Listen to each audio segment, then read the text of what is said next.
we go. And Hello, my friends. It's your boy, Garrett J, the founder of Wake Up Warrior, and your co-host here in the Date Your Wife podcast. I'm here with the queen, my beautiful wife, who is my co-host and the founder of DKW Styling and creator of Natural Beaded Rose, and also, well, our lead trainer in our most recent event that just finished, Big Money Stylist Big Money Convention 2. Big Money Stylist. 350 artists. Convention number 2. Convention number 2. 350 stylists. 350 stylists. 350. Okay, what are we doing? All right, so here's my question for I you. think we're loopy. Like, it we was such a long work week. We just are like, it was. Brrr. And then I roll straight into another 7 days of and events. then it's date night, and we're like, why would we not shoot a podcast for you Why guys? would we not Obviously shoot a podcast for you guys? Yep. So here's how it's going to work tonight. You're going to say something, and then I'm going to repeat it in a dramatic fashion. Yes. So let's practice this. We don't Here know we if go. anything's actually going to happen on this show. Yeah, we don't know. Okay, so say something, and let me see if I can say it in a dramatic fashion. Say Okay. anything, but say something a little Okay. more random. We are going to have sushi. We are going to have sushi. All right? How'd you feel about that? What? Super dramatic? No. Okay, so welcome to the podcast. If you are here new at the Date Your Wife podcast, well, welcome. Again, I am Garrett J, wife, founder of Wake Up Warrior, and also author of the book Warrior Book and Be the Man the book. And so if you're here new to the show, this show itself is driven to teach the warrior's way as a couple, which is to have a lifestyle across body, being, balance, and business. Specifically here in this show, we talk about parenting, we talk about sex, we talk about communication, we talk about money. And we do this in the context of a couple. Now, we actually had Danielle. I had a comment about you from the most my God, recent that was- Big Money Stylist Convention. That was weird. I know what comment you're talking about. So Yeah. I'll just tell you guys, give you All a little right, recap. tell me a little bit about what happened. Okay, so I created a hair extension system called Natural Beaded Rose, and I own a salon called DKW Styling, and we do a program for stylists teaching them the system of Natural Beaded Rose, but we call it Big Money Stylist. Anyways, we do a few of those events a year. It's one of our larger classes. There was over 350 stylists there, and it's 3 days, and it's long days. It's like 9 to 9, so it's 12-hour 12-hour days. And it's just like we're at the end of the 3-day, 12-hour days, and I'm just like, oh, like it's fatiguing to like be on stage and teaching and entertaining and running the room. But I'm not doing it alone. But still, it's a lot of energy. So that's what we just got done doing, and it was fun. And there was a comment that came in from an associate of ours. He's a newer one.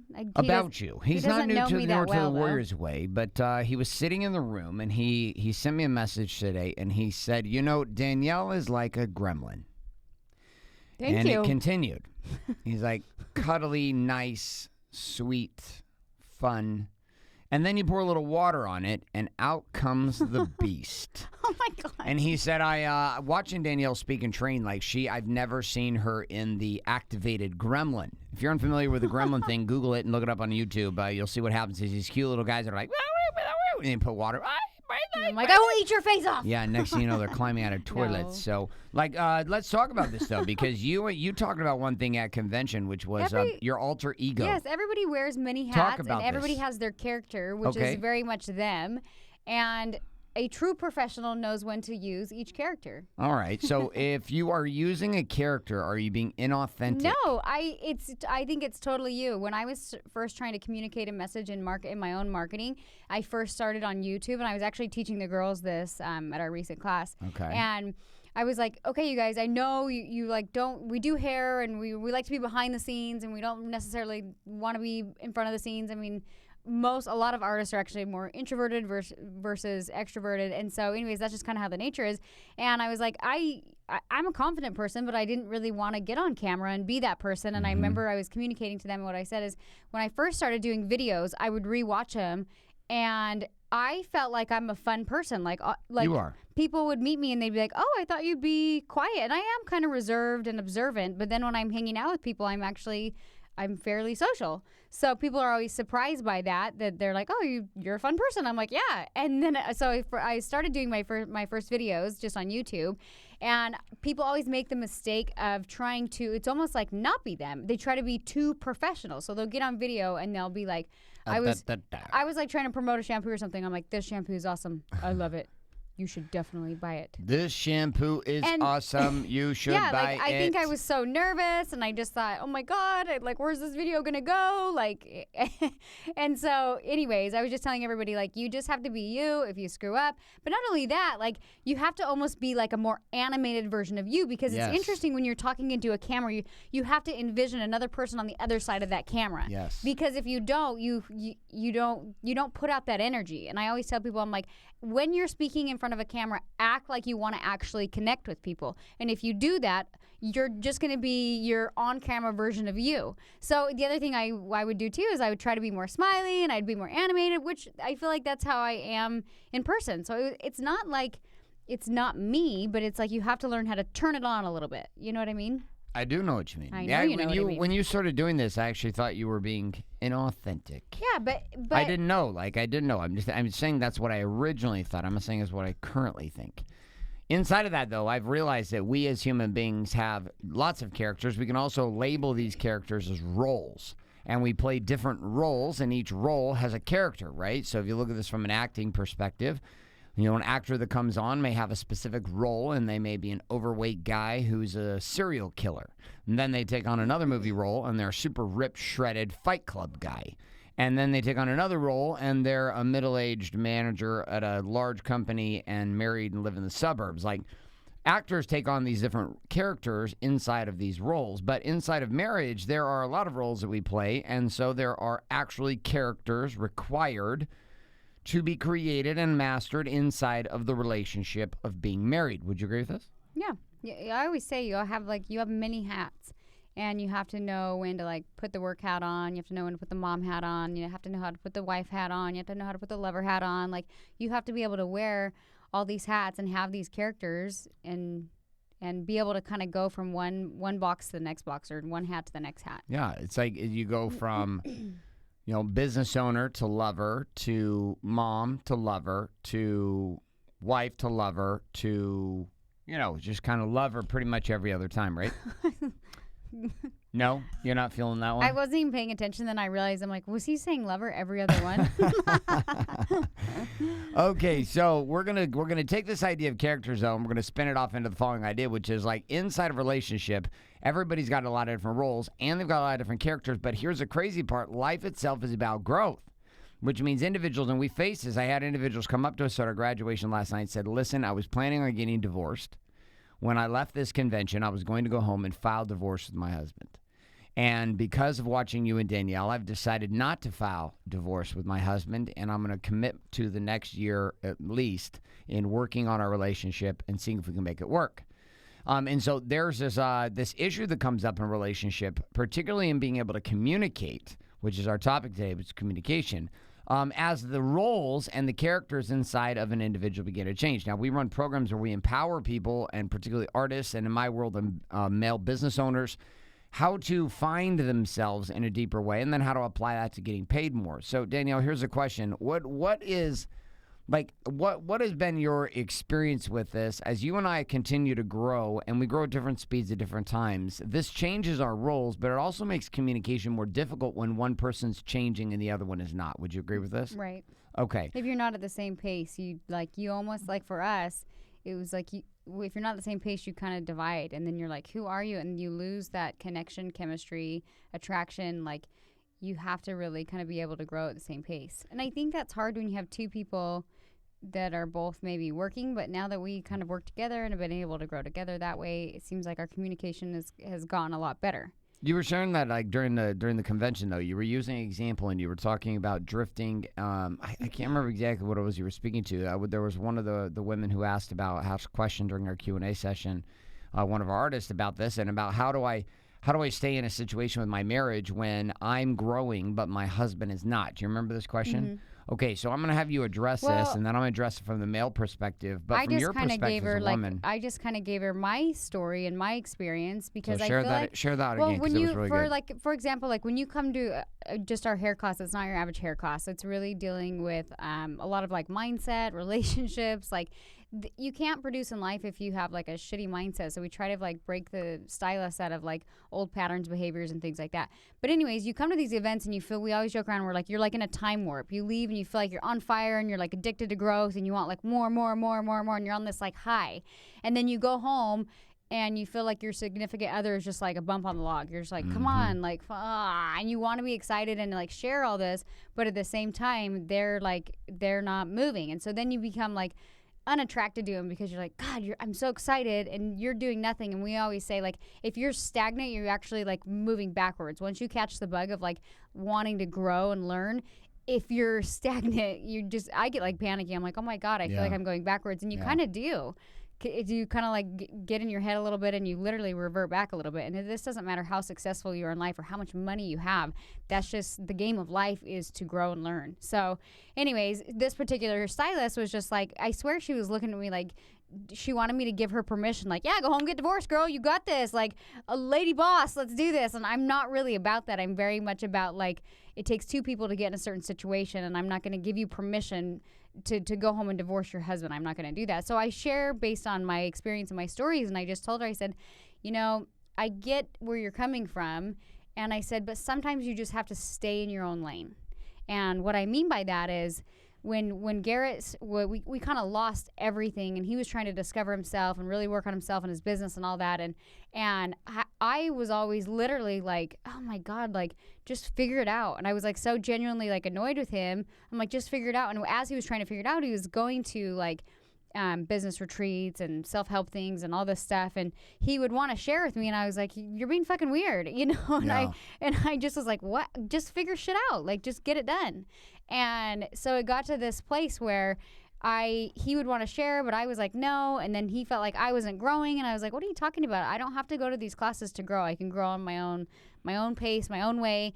And I was like, I don't need to go to these seminars, Garrett. It is what it is. And then I kind of got to this place where I'm like, okay, maybe I need to work on me. I don't necessarily have to go to these seminars that he's going on, but obviously he wants to connect, and he feels like I'm not growing, and what could I do to kind of get to that place? Right. And I think for me it was business. I was like, all right, well, I'm going to just jump into business and see what I can do there.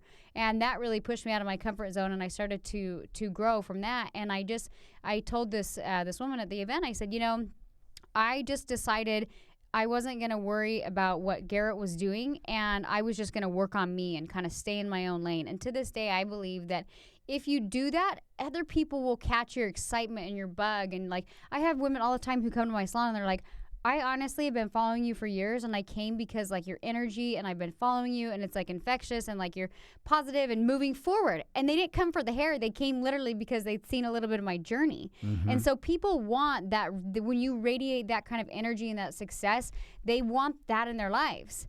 And so I just told her, I said, if you continue to like just have this love and passion for life, he will notice that. You have to live life by leading by example. And I said, he will notice this. He will be like, oh my God, like this is infectious. I want to know. Like eventually he'll be like, well, what is she doing? And he might cross the table and he might ask. And when he gets to that place, you know, share with him, bring him along the journey, and encourage him to have his own journey. And that's kind of how I just left it. And she seemed like it was like, that was a good, she's not getting divorced. So that's always good. She said she's at least going to go home and work on it. So, right. Well, and this situation, it changes a difficult one. And as you say, stay in your own lane, the challenge is like literally staying in your own lane, mm-hmm. which the way I language this and look at this in relationship is that when you're trying to communicate and you're both in two totally different places, it can be very difficult. And one of the things I noticed had happened for me, at least, was I would attempt to get Danielle to just align with me immediately. As if somehow I couldn't move forward unless Danielle moved forward with me. Mm-hmm. Like that was the story I was stuck in. And so then I would come home with these ideas, or I would get these insights or breakthroughs into my life and what I wanted and where I wanted to go. But for some reason, the first 10 years we were married, everything about me, when I wanted to do something, I felt like I had to have Danielle on board to go do it. like everything. Like even like on Saturdays, if I was going to go do something, I felt like I had to have Danielle come with me. And then I got to this point where I realized that like my power and my path was going to be about choosing me and choosing a path that I wanted and inviting Danielle along the way. And that was really difficult for me to communicate in the beginning for some reason. I was very, very much like, I don't know, I felt guilty about it. I felt shameful about it, being able to say, hey, listen, this is where I'm going to go. I'm going to go this place. I would like you to come with me. If you don't want to come with me, that's okay. I'm still going to go. And I remember even on a Saturday, Danielle used to do something that was like super irritating. Like I would create stuff on Saturdays and say, we're going to go do this. And you'd be like, no, we're not doing that. And then I would be stuck in this weird place going like, oh God. And then I would name something else. Well, let's go do this. No, I hate bowling or whatever it was. Like, no, I'm not doing it. And there would be these things. And my whole Saturday would get jacked because I was waiting on Danielle to make a decision about what she wanted to do. And everything I said, she was shooting it down. Then one Saturday I had this insight. I was like, you know what I'm going to do? Like, I'm going to go either way. And I remember I'm sitting there having a conversation with Danielle. I said, I'm going to go do this thing. And she's like, well, no, you're not going to leave me for the whole day with the kids. I said, great, I'll take the kids with me. And she's like, well, you're not going to leave me here all by myself. I said, great, and you could come with us. And she's like, well, I don't want to go. I said, like I told you just literally 30 seconds ago, I'm going to go here and do this thing. Well, are you going to take the kids? Yes, I'm going to take the kids. Well, are you going to leave me all day here? If you don't come with us, you will be left here all day long. Yes. Well, I don't even, you know, and I would sit there and I was laughing because here I was, my whole relationship with Danielle, trying to get her to get on board with things, not recognizing the fast way to get somebody on board is just to go. And then they see that you're not kidding around. They're like, oh, they're not fucking around. They're literally going. And then it forces a decision in the mind of the person to get on the board or not. Mm-hmm. You acknowledging this Saturday FOMO moment? Yeah, I suffer from FOMO. For those of you who don't know what that is, it's fear of missing out. It was like intense, like to the point that she like will taste everything that I ever order food wise. Like, yeah, it's cannot stop yourself. It's a real condition. It's a medical condition. I literally, it's like ADD. Somebody, FOMO, I don't even like Disneyland. FOMO. I don't even like Disneyland. He could be like, I'm going to Disneyland, and I'm like, oh, maybe I want to go. Maybe I like Disneyland, and yeah. I don't. So, but you don't, and you've actually gotten better. I've gotten better because I'll just be like, I'll be bugged, and then I'm like, all right, I'll go do my own thing. So I'm just like, whatever. But I do like How to you feeling? Like, you know what I'm talking about. Like, it used to be kind of a bit of a shit show for us. You know what, though? You would have a hard time with Saturdays. Just, like, I like to have, like, something planned, but I don't have to have, like, a giant plan. I don't have to go to Disneyland and bowling and water parks and this. Right. I'm like, why don't we just get out of the house and go to lunch and chill and go to the beach and see where it takes us? Like, I don't like an action-packed weekend. I kind of like to just hang out. And so I felt like I was like, well, I want to do something, but I don't want to go do that. And so I think you've gotten better at just like getting up and doing your own routine in the morning. And then it's like we've gotten in this place where like you'll get up, surf, do your thing. Then I'll get up, work out, do my thing. And then we're just like, all right, should we just get the kids out of the house? And it's not like, let's have the Saturday so planned out, you know? So the summary on this particular point here on communication is this, like, when you're communicating change inside of your relationship, this demands that you actually are committed to going somewhere. And then it's not so much about trying to enroll the other person to going with you, as it is inviting them to go to the place that you're committed to going, irregardless of what they say or do. Notice the difference. I'm going to take a journey inside my relationship, and it's going to be driven based upon the acceptance of my partner to 100% in alignment to go to the place that I want to go. But the hostage situation falls in play with if you're the one that's growing in the relationship and the other person is the one who is not committed to growing, and you're constantly submitting to the one who doesn't want to grow, then you're never as a couple or individually going to rise out. And from that place, you get and gain resentment. And the resentment begins to fester and destroy the relationship faster than just about anything else. And so you have this choice as a man or as a woman. Get clear about what you want, and from that place, commit to go. And then invite the partner that you are with to enter into that picture with you. Say, I'd love you to come. And I would say that to Danielle. I was like, hey, I'm going to go here. I'd love for you to come. If you don't want to come, that's okay. If you do want to come, we'd love to have you. But if you don't want to come, you don't have to come. This is an invitation. It's not an obligation. But I'm going to go here. And if you want to be with us today, then I'm going to be over here. And the more I took that stand, the more our relationship got actually better inside of the form of communication. Because then it was me having to choose and not feeling like you were forcing or dragging me or doing that. You're like, this is where I'm going. You're invited, but you don't have to be there. And for me, that actually works better. Like, I don't like to feel like obligated. Like, nobody wants to feel like, No. if you go to an event that's like all about self-help or self-awareness or whatever it may be, you don't want to come home to your spouse and be like, by the way, you're broken and you should probably come with me and get fixed. Like, that's kind of how it comes across. Yeah. Like, I think in the beginning when you'd be like, well, you should go to this, it was almost like, you have to go to this or I'm not going to stay married to you. And I was like, fuck you. Well, that's kind of how I felt. Yeah. Well, and that's not a good way to approach it. Probably and a lot of not. People, I agree. a lot of people, they gain this resentment for their significant other or whatnot because they're not growing. And so it's almost like something that we'd probably even do with our kids. Like, there's probably like such a bigger lesson here. Like, think about with kids, like it kind of has to be their idea and we just have to sway and like guide them the right direction. And the same applies even as an adult with your husband or wife. Like, you can't be like, you will do this. Like, it doesn't work that way. They're going to go grudgingly. They're not going to get anything out of it. You just have to lead by example, but leave the door open. Like, you're invited. And when you're growing and learning and you're like, the door was always open for you. I would love for you to be there. So, and it may take, honestly, for Garrett, I think it took like a year or so before I finally was like, all right, well, I don't want to go to these, but I knew in my heart, like, I'm like, I got to work on me. I got to figure myself out. I think I'd gotten to this place and I shared this story at our events and I kept waiting for Garrett to like wake up and figure things out. I was just like, be the fucking man and pay the bills. Like, just wake up and get it done. And I remember one day I was like sitting there feeling so frustrated and this voice came to me and it was like, it's not him, it's you. And I was like, shit. And it was like, it's not him, it's you. And I took it as like, okay, well, maybe I'm supposed to do something. Maybe I am actually supposed to be the producer for our family. Maybe it's me. And that's such a scary place to be in because when you put the mirror up and you put that blame on you, all of a sudden you're like, I'm accountable for where I'm at right now and I'm accountable for where I'm going. Right.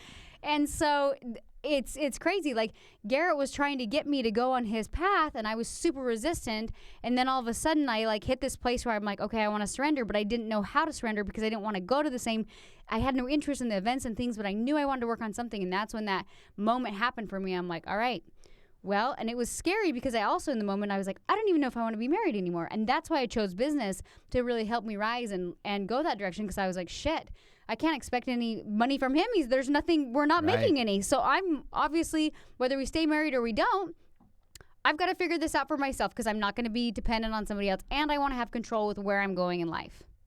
So. Well, there you go. That's where I was at. That's beautiful. All right, we're going to shift this conversation to another topic inside of communication. We got 5 minutes. Yeah, I know, for 5 minutes. Okay. Our final 5 minutes. Final 5. Okay, so communication, like, you have two people who are changing, and you have an individual who's choosing, like we're saying, to move forward, driven on the ideal of here's where I'm going. I'm going to invite you into that picture with me. If you want to come, great. If you don't, I'm still going to go there with or without you, but I would like you to be with me. You're my choice. So once that begins to happen, now we enter into this other stage of communication, which is dealing with the conflict that inevitably rises when this goes down. Now, it's not if conflict is going to rise, but it is that guaranteed the conflict is going to rise. Now, we, fortunately, Danielle and I never have any more disagreements. We just had one 2 days ago. I'm totally shitting you. And I would be a complete fucking liar to say that we never have arguments. So we have conflict and we have arguments at times. And let's talk a little bit about how control, which I believe ultimately is what caused our fight here 2 days ago during the event at nighttime, was a control issue, which is a sense of control that you and I have with situations. We both want to feel in control and feel like we own the situation. And that becomes difficult to submit to the other person when they are also someone who wants control. So in your world, how have you figured out for yourself when to let go and when to fight for control? It's interesting because there's a lot of times where I'll feel like I'm fighting for it and then I'm like, we're on the same team. But then there's also times where I feel like we'll get into an argument over something and I just needed my voice to be heard, and I think that it impacts you and you end up shifting a few things in business or whatnot. So I don't really know. I don't know. I think it's hard because sometimes I feel like I'm not really trying to get control, but I'm trying to bring up like points that I'm concerned about. and then it triggers you, and I'm like, I didn't really want it to go there, and then it becomes into this power struggle. And it's not that I even intended it going there. It's like I literally bring something up that I'm like, shit's got to change inside of like one of our businesses or whatnot, and then you get triggered because I think it needs to change. Right. And then, but like I said, like it kind of just got to this point where I think we were both kind of being dickheads, and then we ended up just going to bed. And then I text you the next morning, and you're like, "Hey," and I was like, "Love you," and you're like, "Love you," and we were good. But I think we both recognized that in the morning that we were like, okay, because we had a conversation later where we were like, all right, well, obviously a few things need to be switched or changed or whatnot. And we kind of came to the same realization, but it wasn't like both of us were fighting for the throne in the conversation, if that makes sense. So the control factor is something that is always going to exist inside a relationship, and it's always going to exist inside a marriage. We're fighting back and forth for control. And actually, it adds a bunch of the attraction factor to it, because when you're in that space of fighting for control, you're ultimately learning how to go to battle and spar with your partner about what matters to you. And the worst thing that I'm going to have you consider could ever exist inside a relationship is having a relationship in which there is no collision and communication.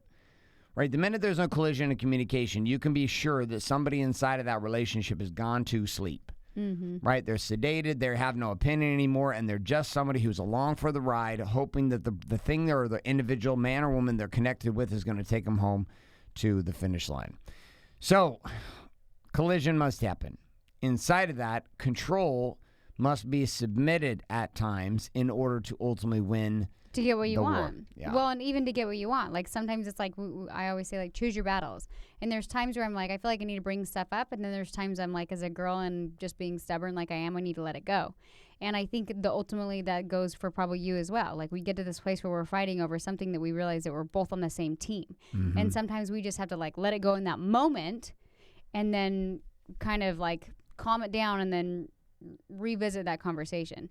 I think it's interesting. We've talked about this in some of our other podcasts where everybody has this, and we actually, I heard this term from a therapist that we went to, and she was like saying everybody has like a lid, and they get to this boiling point where they flip their lid, and some people's lids or pots or whatever you want to call it are shorter. Like Garrett might flip his lid quicker than I do, but everybody's got that point where you flip your lid, and when you argue in that place, when you've gone outside of the jar, let's say, then that's where it's like you are literally not even in your like right mind. You're like, you can't, at least in my experience, I feel like when we're arguing in that space, it's dangerous because we're saying shit that you can't erase that doesn't serve you. And so I feel like when you get to that place where you have that much respect for your partner, when I feel it going there, I'm like, I'm like, nope. And I have to not talk and just be like, nope. Okay, whatever. And it's ultimately always Garrett who flips his lid sooner. Like I very rarely flip mine sooner. So I go to this place where I don't want to, because he'll keep coming like kind of like, no, let's like talk about this. Yeah. And it takes so much in me to be like, it's not going to fucking serve you, Danielle. And I literally am like, no. And he'll keep coming at me, and I'm like, no, I'm not going to talk about this. And he'll keep like we were at dinner, and I'm like, I'm not going to talk about this. And I did want to talk about it, and I did want to address these important things, but he had already flipped his lid. And so I was like, I'm not going to talk about it. And I wanted to be like, fuck you, and like hold my ground. And I was like, this won't serve me. So I just kind of like surrendered in that moment that I'm done with this conversation. And then we revisited it the next day. So. Well, there you go. There you go. We added two nice little tidbits today. Yeah. Our little growing game. We got to go. We got dinner reservations. We're going to wrap it up, and we're going to say your 2 key points for this show is learn how to communicate with your partner in that safe zone. Okay. And then what's your point? And the other one is learning inside of this that when you're growing and your partner may not be growing at the same speed, you got to stay committed to what you want. Move forward and invite them into the picture. Done. Thank you so much for being for the show. We are actually going to go to dinner on our date night in between a huge event series that we are running right now between BMS, Warrior Wealth Summit. I'm so excited to have dinner and do nothing CT tonight. Summit. I know. I'm just going to sit and do nothing. All right. Thank you so much for being here. We will see you guys here next week on the Date Your Wife podcast. Again, if you are wanting show notes, tips, tricks, and action guides here for this show, you can head over to dateyourwifenow.com. Also, if you are a man down this journey and looking for more guidance on this topic of the Warrior's Way, you can head over to warriorbook.com or thekingskit.com. Learn more about a 30-day program and the book, Warrior Book and Be the Man, that we'd love to ship to you. Find that out over there at thekingskit.com and or warriorbook.com. For all of you, if you are artists or stylists in the game, check out bigmoneystylist.com. And if you're an individual who is looking to get your hair done beautiful like my wife inside of the extension world, you can always do that at hairextensionsecret.com today. My friends, all I got for you. We'll see you here next week on the Date Your Wife podcast.